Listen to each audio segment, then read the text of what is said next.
I'm glad to talk to you. It's weird because every once in a Yeah. while someone, because I'm one of the few people that actually puts my phone number out there.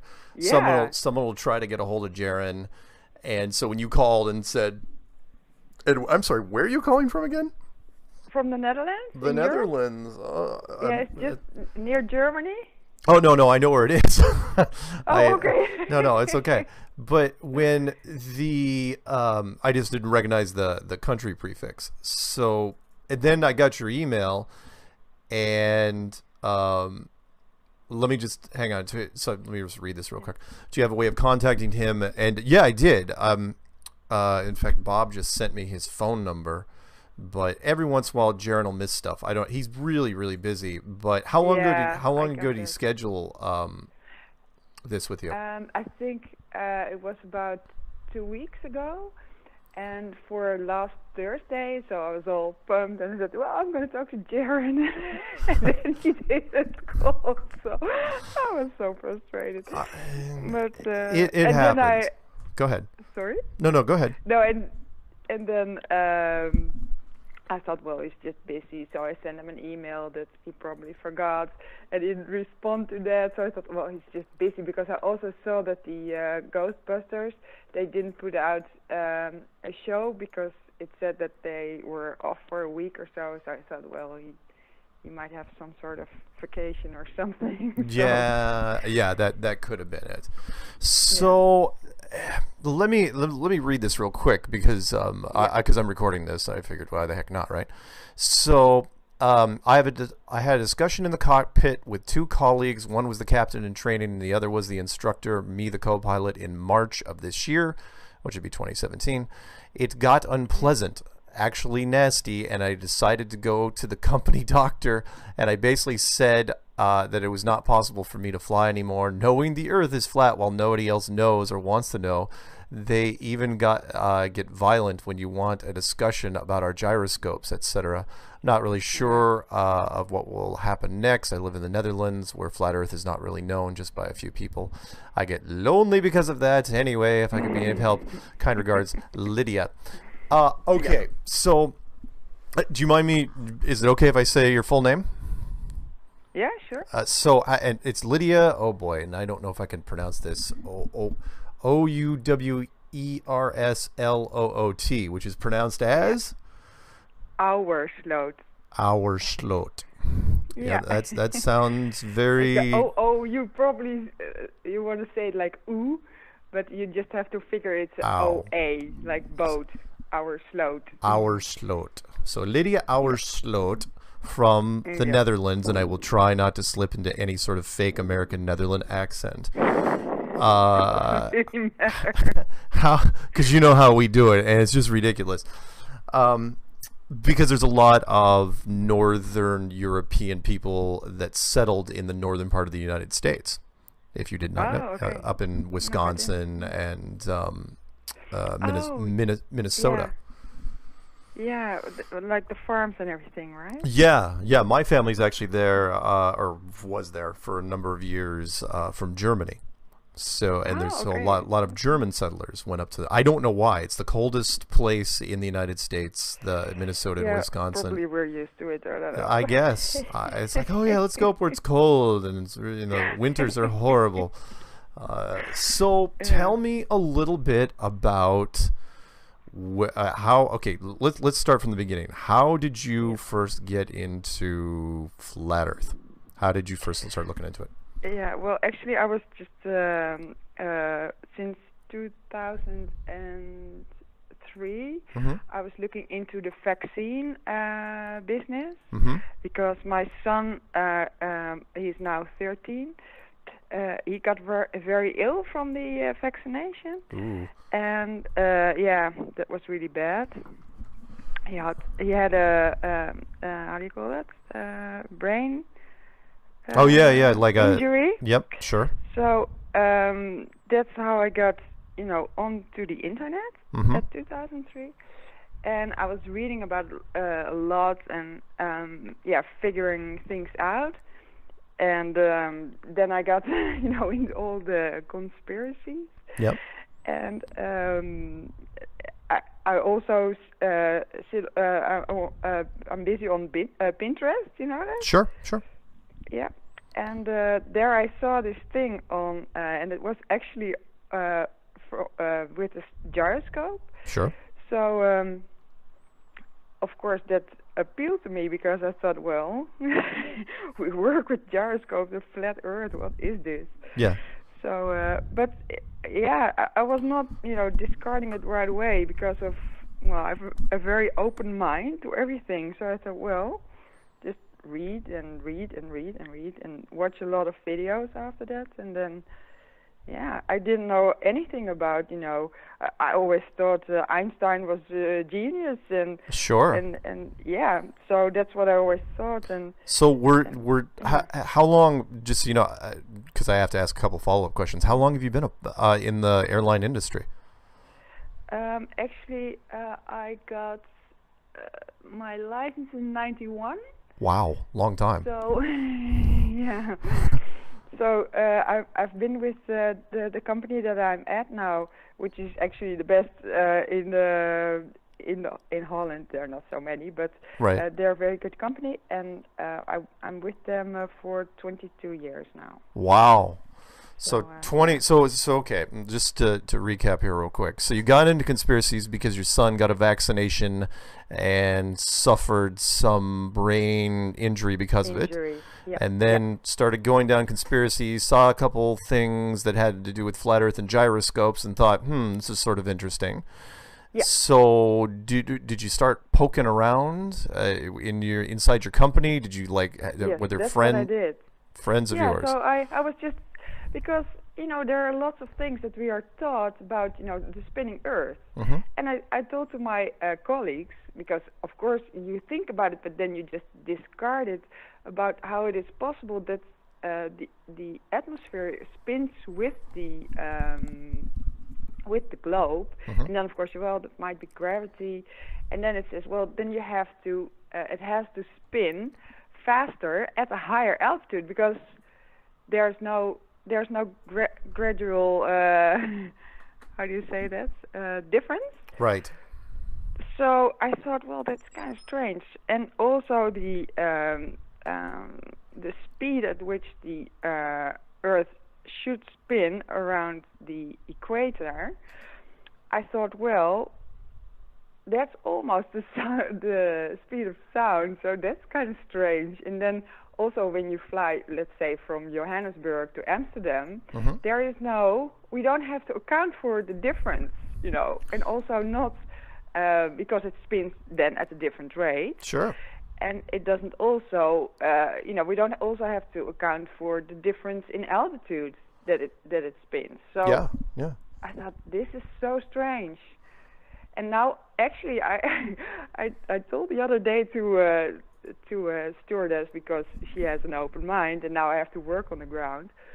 I said, well, actually, I'm a little bit ashamed of, believing all this shit, and I should have, questioned before, because my IQ isn't actually good enough to, question how does a gyroscope work actually, because it does not, measure the gravity. Sure. So, but yeah. And I got to interrupt here for a second. Don't be too hard on yourself. I mean, you got to remember that we're living in a time now where most people don't know anything about technology.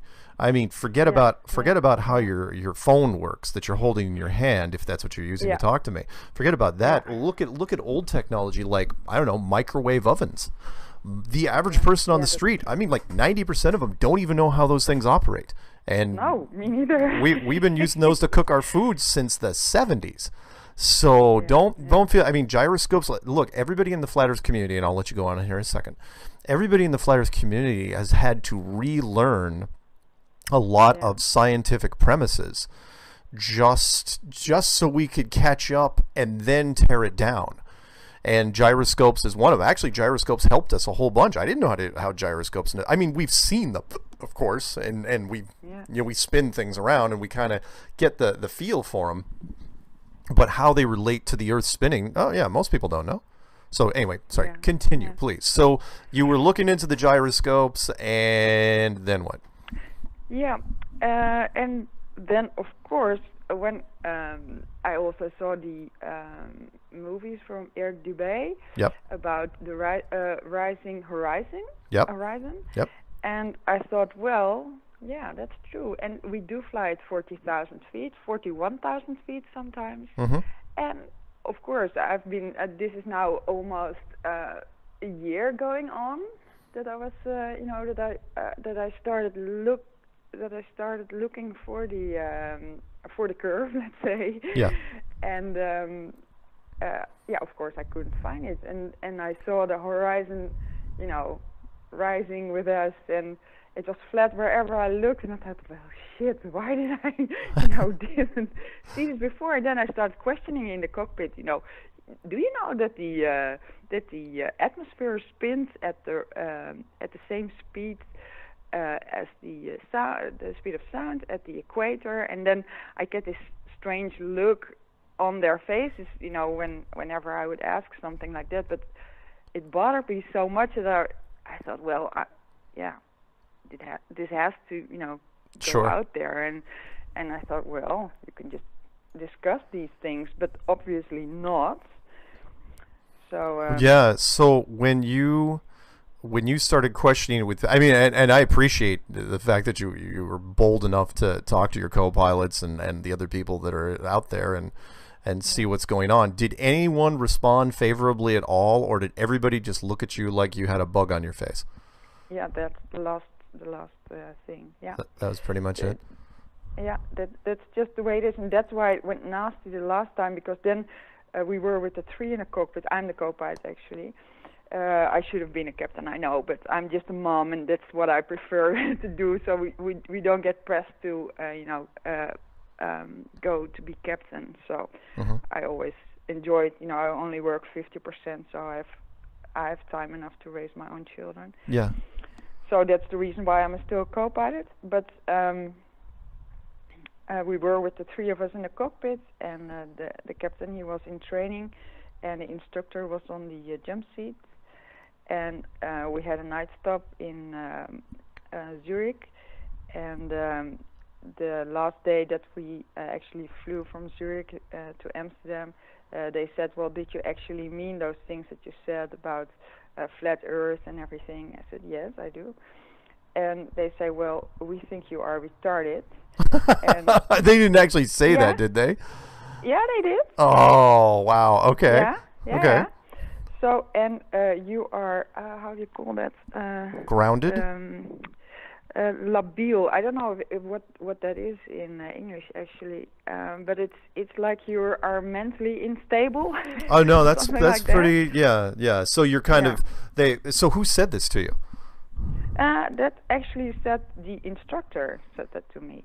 He said, well, Really? actually, yeah, because I did not go out to dinner with them because I could already, sense that there was no match between the three of us. Right. So I did not go out with dinner with them at the night stop. And he said, well, we had a discussion between the two of us about you, and we think you are, retarded, but then the Dutch word for that, and mentally unstable. So I said, well, if you think like that, and we only had like 20 minutes left or so, Mm-hmm. I suggest that you come sit in my seat, because I knew he was, an instructor, and he could sit in both seats, because you're, as an instructor, you need to be able to, sit in both seats. Mm-hmm. So I said, well, you better sit here, because I'm not going to fly any longer with you guys. Really? Yeah. I said, and I'm also not leaving this cockpit, because I think it's not fair that the two of you have a discussion behind my back. I mean, how low can you go? Okay, so I want to break this down for whoever might be listening to this. Okay, so you're flying from where to where? From Zurich to Amsterdam. Zurich to Amsterdam, and you were bringing up the topic, and the other two pilots that are in the cockpit, That yeah, and I know how it goes. I've known some pilots to where normally when you land, whoever is the team goes out for dinner, and sometimes the cabin crew or the flight attendants sometimes they come along too. It's like, let's go out for dinner, but you could tell already that these guys were not having any of that, and so you basically gave up your co-pilot seat and said, you know what, you can fly the plane at this point. And he sat there, and you got, so what, you just sat in the other seat and everyone just shut up? Nobody said in the jump. I sat in the jump seat, and everybody was quiet. So what happened? Oh, I'm sorry, go ahead. Yeah, so they landed, and I sat in the jump seat. And I said, well, you know, guys, we really get a lot of training with our company about how to communicate amongst each other, because lots of errors happen when the communication in the cockpit is not working out. So we get a lot of training about that. I said, well, guys, all the things that we discussed yesterday, because I don't know how the topic came up, but we discussed about those trainings, about the things we shouldn't do. You both did. Like, we call that OMA. The O is for oordelen, that is to judge. The M is for mening, that's opinion, to have an opinion. And A is for aanname, and that means to assume. So I said, well, those things you both did without even questioning me.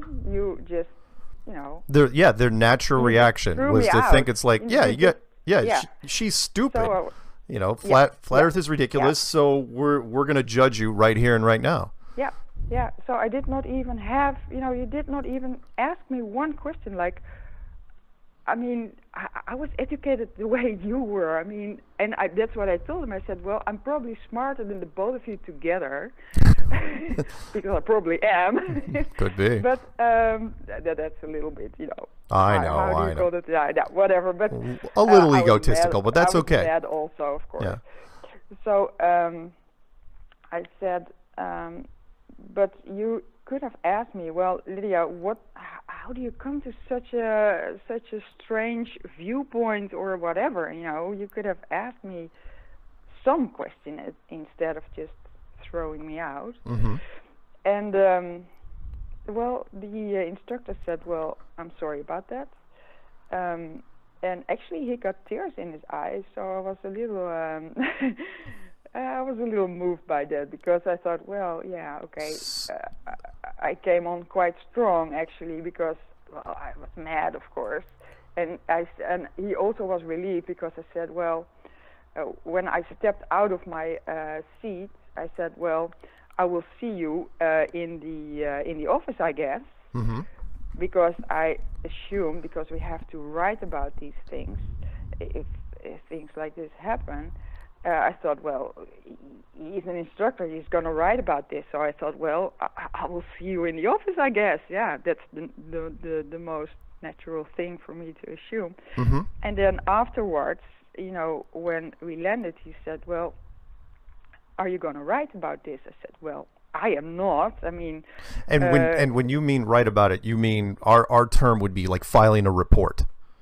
Yeah. Okay. File a report. So at this point, you're thinking of filing a report against your co-pilots, your fellow pilots for. Well, he thought I was going to do that, because that's what I said when I stepped out of my seat earlier. I said, well, I think I'm going to see you then in the office. Yeah. Because I assumed, because he's the instructor, that he would, he was the one who was, trashing me. So I thought, well, he will probably write about it.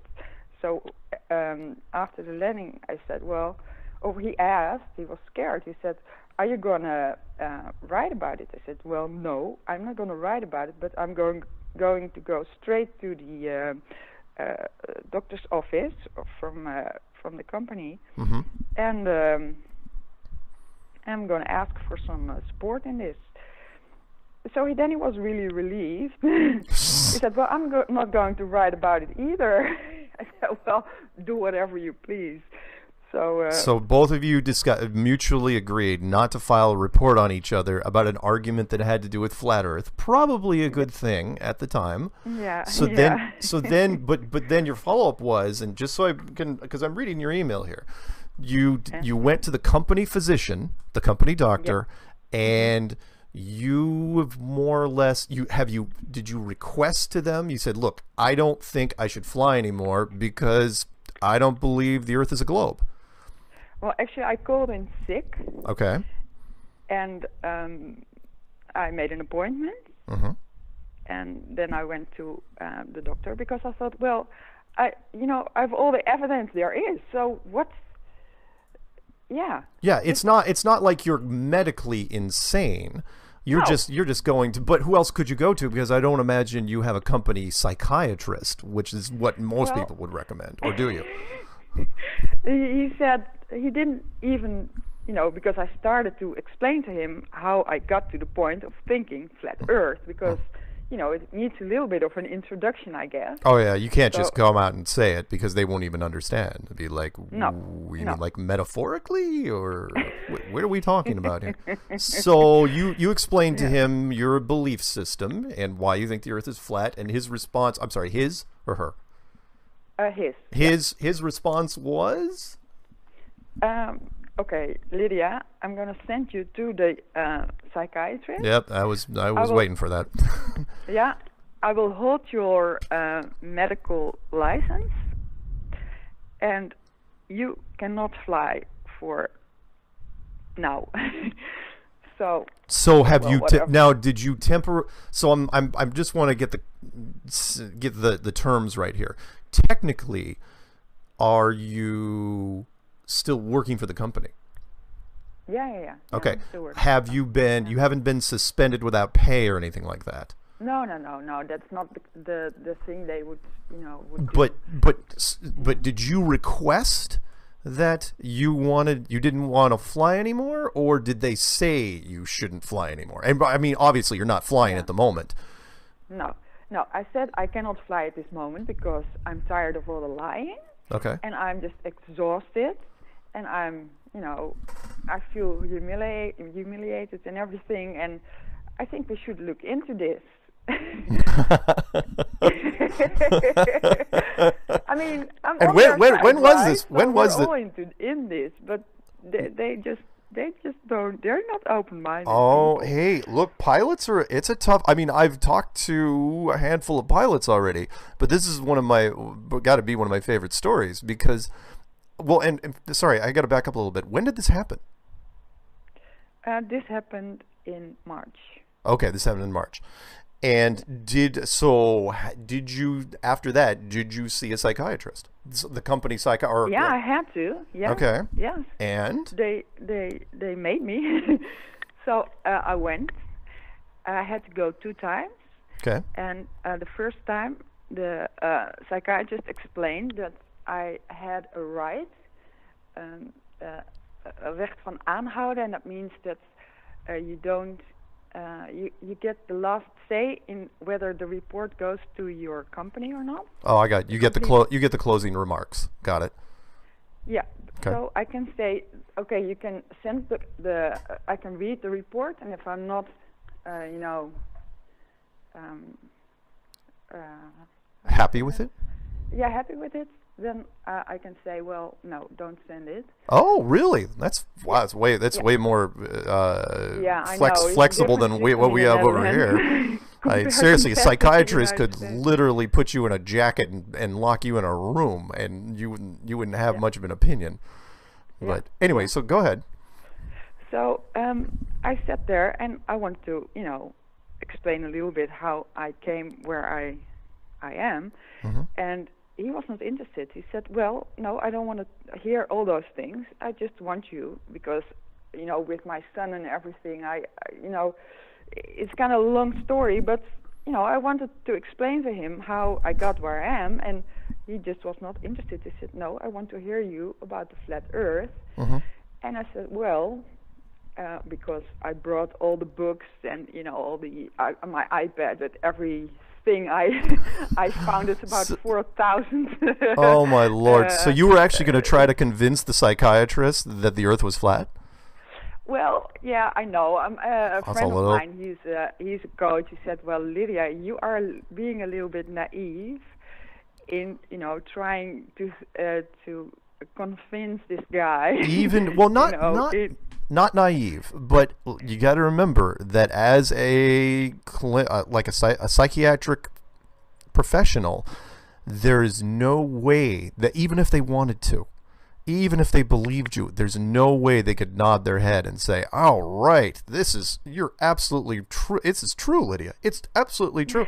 There's no way they can, because once they did that, if that got out, oh, their career would be over.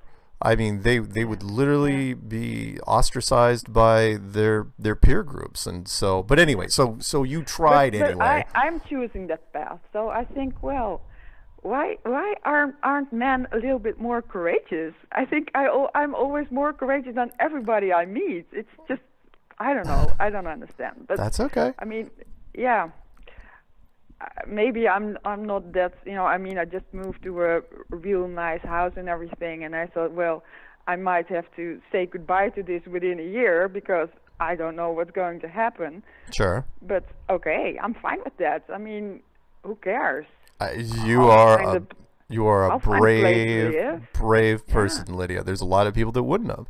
But at the same time, you're in a unique position because pilots, they deal with that perspective all the time. Most pilots, just so I can give you a little background here, most pilots don't know what to do with the information even when they get it because of their conditioning. So yeah, when you're in the cockpit at 40,000 feet, you see a flat horizon. You see it every single day you fly. But since you are taught, since you were a child, that it's a globe, there's this weird conflict that happens. It's like, well, it's a globe because I'm told it's a globe, but I only see flat. So you know what? I'm just going to land the plane and try to live my life as quickly as possible. Yeah, that's correct. Yeah. Yeah. Most pilots I've heard are just too busy, to be honest, with all the different checks they have to do. And I know there's big sections of it where you're really, really bored because the plane can fly itself. But still, so you went to the psychiatrist a couple times. Did you like the report he wrote, or did you not? Well, the second time that I went, he said, "Well, Lydia, you don't even have to start talking because I'm not interested. I think you know where this is going."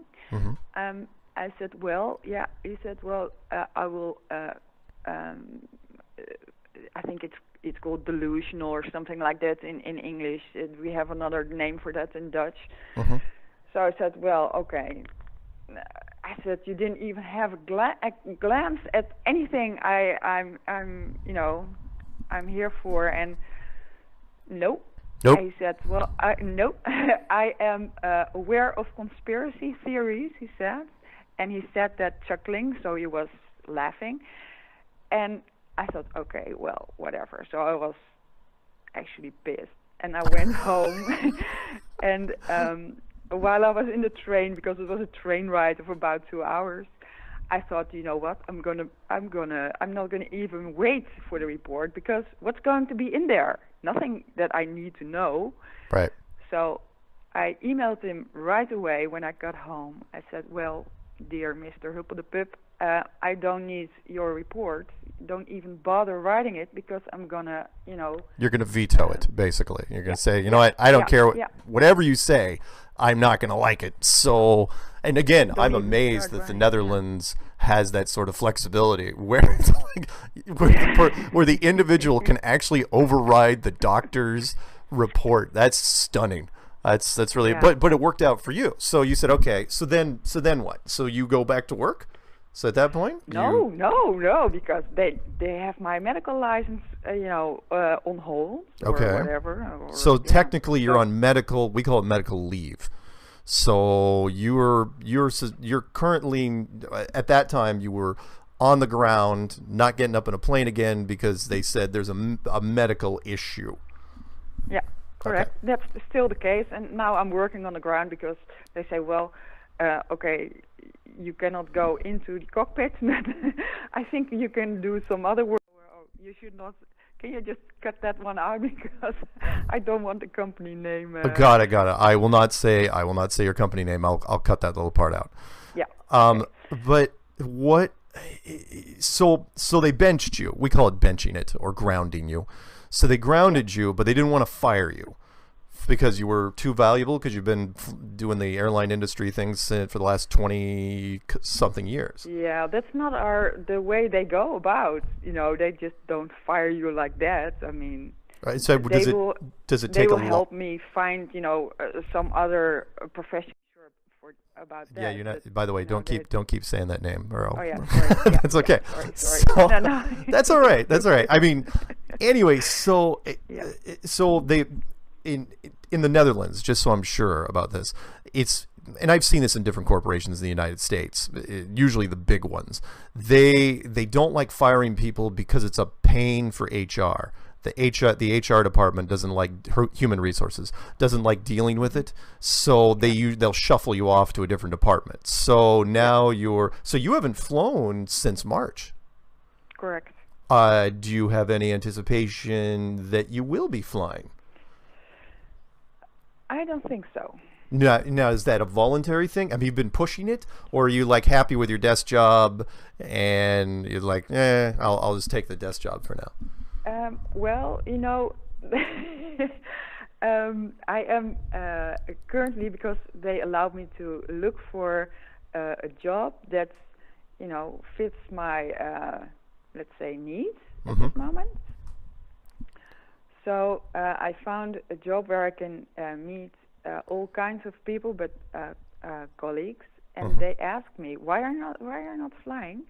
So now I have an opportunity to say, well, I have different beliefs than most people, So actually, I'm figuring things out, and actually, I want to wear T-shirts, with flat words on it, and just to go to my ground job and spread the word. Just spread the word. You are one of the bravest people I have ever met. I mean that. That's amazing. So now, because you're grounded, you're now doing the ground jobs in the airline industry. People ask you, because once they figure out who you are, it's like, wait, why aren't you flying? You tell them. Yeah. It's like, oh yeah, I'm not flying because of, and you probably describe what's happened to you over the last 6 months. Well, I've just started like 4 weeks ago. So, and I only have to come in 2 times a week because I work 50%, so I don't have to go there very often. Yeah. So I just wanted to meet my colleagues there, and get to know them. But I just started this. Yeah. So the last time I was there, I said that I believed that, and that the moon landings were fake. And actually, there are 2 other pilots also, which have some issue why they have to work on the ground because there's something medical, and they laughed at me. Oh, I can imagine they would laugh at you. Yeah. Well, I've got to ask you some pointed questions here. Like, one, if all of a sudden they came back and they were desperate and they needed a pilot, would you jump back in, or is this something it's like, yeah, you know what, it doesn't really mean much to me anymore? No, it actually didn't mean a lot to me anymore already for a couple of years, and that had to do with also the fact that I'm a woman in a man's world, and got it. Yeah, sometimes you just think, well, I'm really open-minded. I mean, that's why I got into this in the first place. But also, when you are working with people who are totally not, there is hardly any connection, right? And I miss that. So I actually have more fun with the stewardesses when we are somewhere nice. than with my colleagues in the cockpit. So nice. Yeah, so I don't really miss it. The other day it was really windy. I thought, well, now I miss it because, then you can practice your skills a little bit and do some real flying, and that's the part that I miss. But the whole life around it, I don't miss. No. So I wait a minute. So do pilots secretly like bad weather, or is this just you? Because I knew a bus driver. I knew a woman bus driver who absolutely loved, when I was living in Denver, who absolutely loved the snow because it was the only chance she could show off her driving skills, because she could actually drive really, really well in the snow. Are you saying, even though all passengers hate bad weather, that you as a pilot loved bad weather?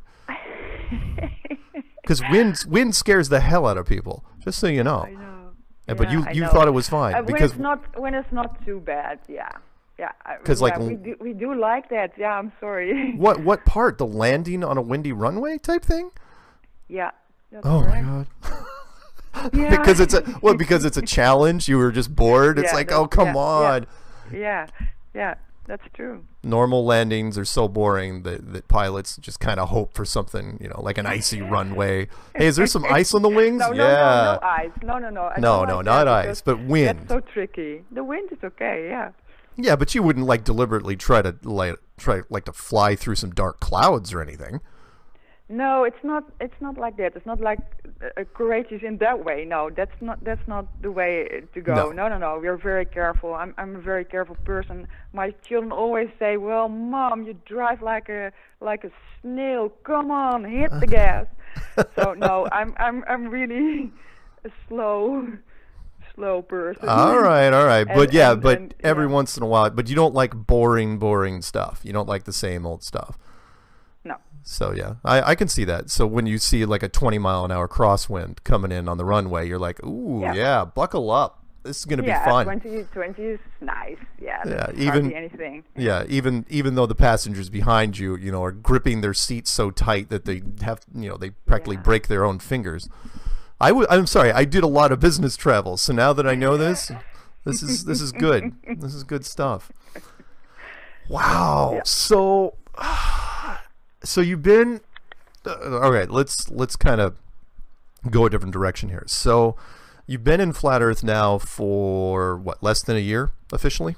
Yeah, less than a year. Less than a year. November. Yeah.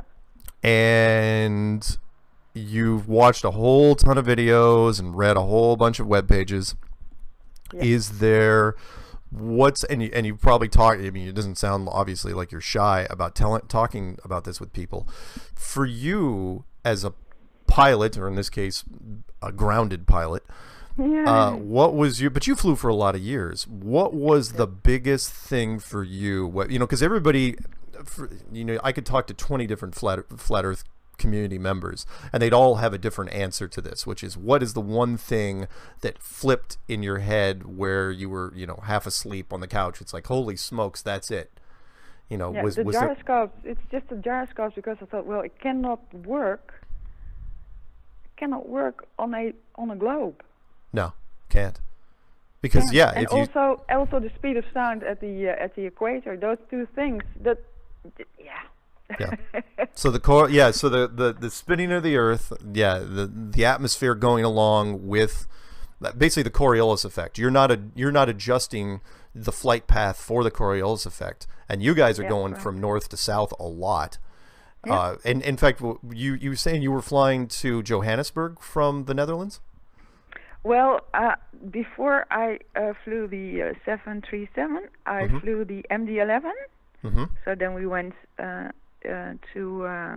Kenya, not to Johannesburg. That was just an example that I gave you, but I've never been there. But Kenya's fine. That'll work. Yeah. So somewhere in the middle of Africa, you guys are flying from the Netherlands, and not only did you not have to, because that's a question. In fact, I might as well ask you this, since we have a hard time asking pilots. There's a whole bunch of videos out there where people are trying to ask pilots. When you know how the gyroscope works, and you know how the curvature of the Earth works.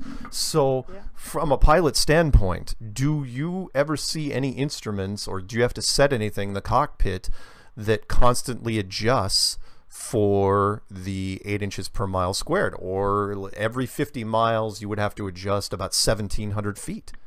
No, nothing. Never. Yeah. No, never. The only thing is that I was thinking about, but I also saw that I cannot find it anymore. That's really a pity. Mm-hmm. But we have this inertial reference system, and it has really advanced gyros, the laser ring gyros, and it has accelerometers on it, and you can when something goes wrong with that system, you can reset it and you can have the heading back. Yeah. And but then again, I saw this this video on YouTube that a guy asked the company, I think it was Honeywell or something, right. About resetting and putting the right coordinates in. And this guy said, well, it doesn't really matter. Don't put anything. Yeah. In fact, I know that one because that was a 777 pilot. I read that one. That was me. Okay. Where the 777 pilot. Okay, so I saw it with you. Yeah. Yeah. He messaged me and he said the gyroscope compensator that's below the gyroscope is made by a particular company, and this company supplies everybody, and it's a NASA subcontractor. And he went to an airport and it broke, because pieces break every once in a while, and it broke, and they asked for he asked for a replacement before he could take off, and they said, you know what, just compensate for it manually. And just because he knew what about flat Earth, he decided to ignore that and just make note of it. And when he was flying, and he basically took a 6-hour trip, and he never had to. And yeah, he took notes of what the degree should be, but he never compensated for it. And so then he was going, okay, what does this thing actually do? If I didn't have to, I just flew 6 hours and it wasn't even working. Yeah. And when he tried to, the thing that got me was when he called the company. They, pilots, as you may know, are considered very, very wonderful people in the airline industry. So they can go to airline companies. They could walk into Boeing, and Boeing is like, let's give you the tour. They wouldn't even talk to this guy. They were like, it was like very, very close-lipped about what these gyroscope compensators would even do. And so, and this is a 777 guy that really wanted to. He's still flying. But he's going, I don't know what's going on out there, but there are companies involved that they may not know exactly what's happening, but they're up to no good. Let's put it that way. Yeah. Wow. So let me ask you a couple of other quick questions, and then you can ask whatever you want. Which is just for the record, when you were looking out through the cockpit, did you, before you got into flat Earth, did you even think about the curve, or was it just one of those things that was in the back of your head? And then when you found out about flat Earth, did you look out the window differently? Actually, I never thought about the curve. Never. Maybe that's strange, but I really no. did. Why would you, right? Yeah, I don't know. Now I think it's strange, but but then when you got into it, when you were looking out the window, did it look completely different to you? It was like, holy smokes. Yeah. Then I saw how flat it was, and I thought, well, that's kind of strange that it never appeared to me like that. Yeah. Couldn't see. We have a saying here, I don't know if it's the same over there, which is you couldn't see the forest for the trees. You just could not. It was like, didn't even occur to you. You looked out that window all the time for 20-something years. Yeah. And then it's like, oh yeah, by the way, you think it's flat out there? You see it's flat? It is flat. And you're like, what? No. Yeah. Couldn't be. So where do you so you're working half-time now. You're working on the ground. I don't know what it's like in the Netherlands. Are you just planning on staying with this company, who shall not be named, for until retirement? Or are you just? I mean, I don't know what your plans are. Are you going to go to, for example, the London is having a Flat Earth conference coming up in April. Are you going to? Yeah, I went here. We had one the other day in the Netherlands. Oh, right. How'd that go? Yeah, it was nice because Mike Cavanaugh, you know him? I've heard of him. So he was there and doing his presentation on the, let's say, the path of the sun. Nice. In some sort of a tourist field. Because his dad, he is an astronomer. Mm-hmm. And he is a retired astronomer, but he has all the equipment.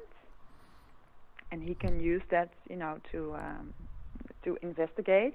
Nice. So I got to ask him how his relation was with his dad, because I'm a really family kind of person. So I thought, well, how is it going to be for him, because he's such a flat earther and his father is an astronomer. So that's got to be tricky. How's this relationship going to these between these people? But he said, well, they agreed to disagree. Sure. So, and I've seen that with other people too. Yeah, if you're into astronomy, not just if you have like a master's degree in astronomy or astrophysics, but if you're even an amateur astronomer, this is a tough pill to swallow, because they don't. It's like, look, I mean, I had a guy, he could not get out of the loop. He was going, look, I've seen the moons of Jupiter through my telescope. I go, and I give him my explanation. It's like, look, you're looking at a display system, right? And then he'd go, no, I've seen the rings of Saturn. I'm going, same argument. It's like, no, I go, dude, you can list off 20 different things. It doesn't. You're talking about the same thing, basically. You're looking at the sky and you think it's real. And you think it's this vast thing. Hey, you it sounds like your kids are old enough to kind of have an opinion on this. Do they know what? Well, that's a really painful thing, because I'm divorced. No, don't tell me it was divorced because of that. No. Oh, okay. I was divorced already 9 years ago. Oh, okay. And we do co-parenting. Okay. And half of the time they live with my ex-husband, and half of the time they live with me. Oh boy. And no, it's not that. It's not that dramatic. Well, no, the kids go back to dad, and they're going, "You're never going to believe what mom's doing."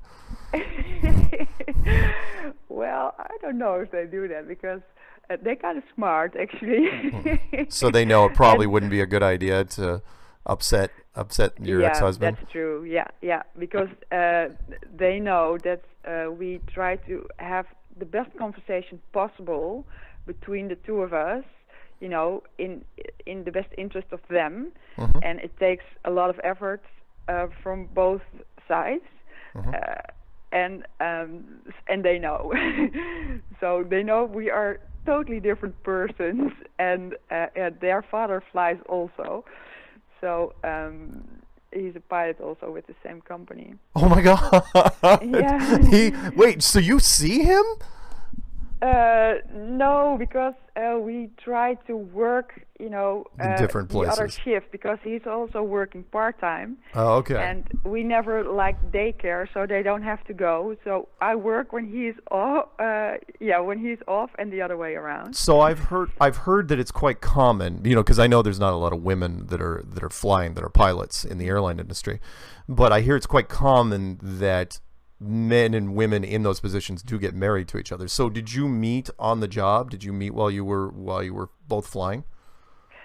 We met in flying school. There you go. So yeah. And then what? You got married? Did you get married after flight school, or? Well, in Holland it's not that big of a deal to get married, and actually I wasn't really looking for marriage or anything. But then my oldest son got born. And because I wanted to have children, but then this with the legal things and everything, we said, well, it's just easier to get married. Sure. So then we got married.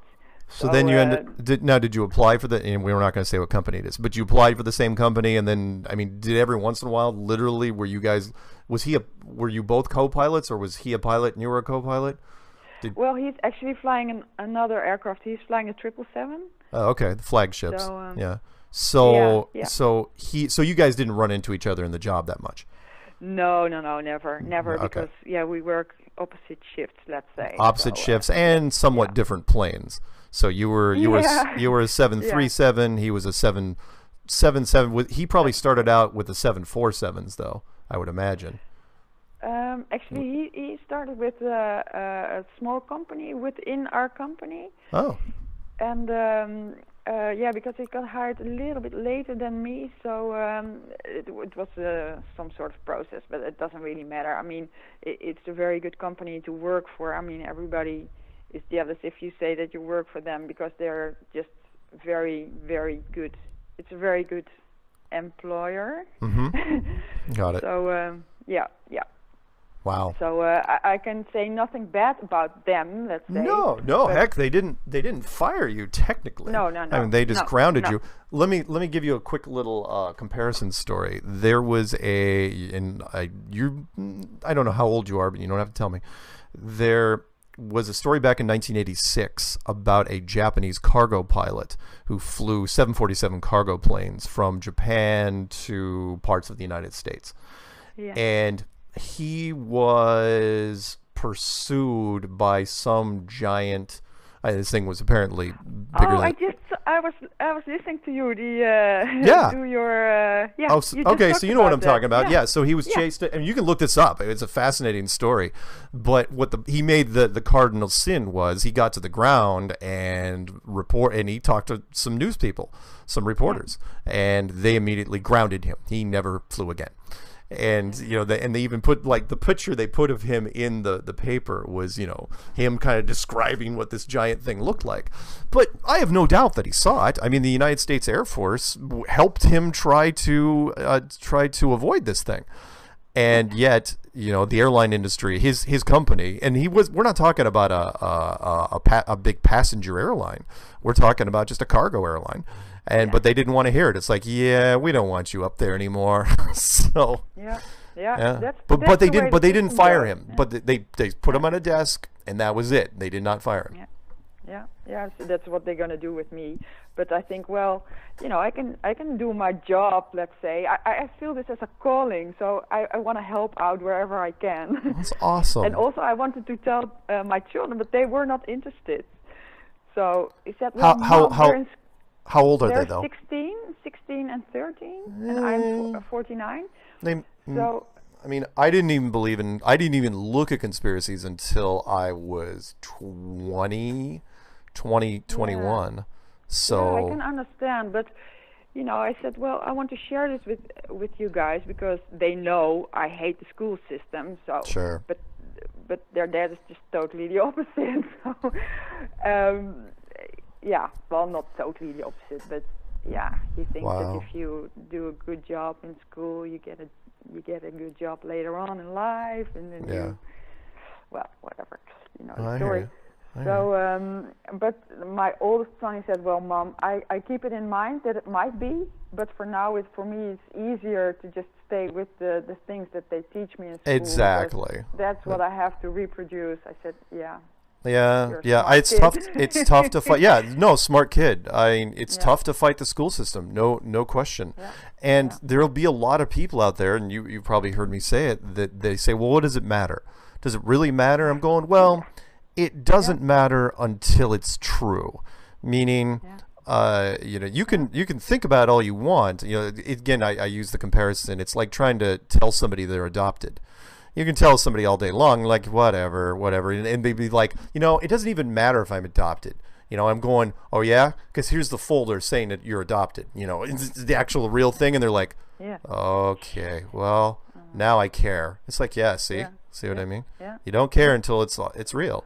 And so what, I don't want to keep you too much. I know you're calling from the Netherlands.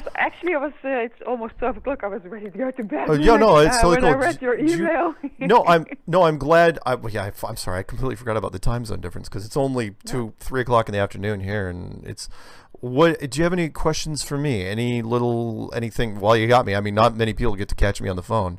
But in your case, I was like, you know what? And I tried to, just so you know, I tried to shift this off. It's like, oh, Jaron, if Jaron scheduled you, Jaron can talk to you.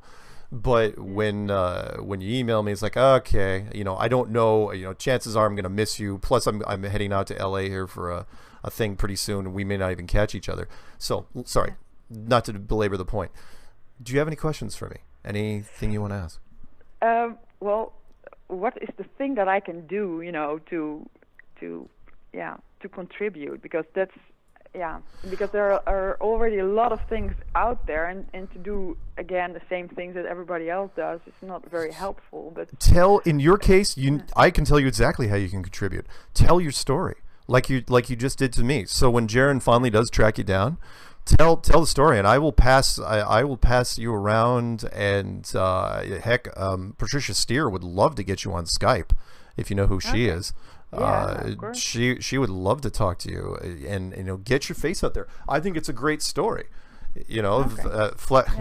Flat Earth pilot gets grounded. I'm sorry, pilot 737. That's the headline right there. 737 pilot gets grounded for speaking out on flat Earth.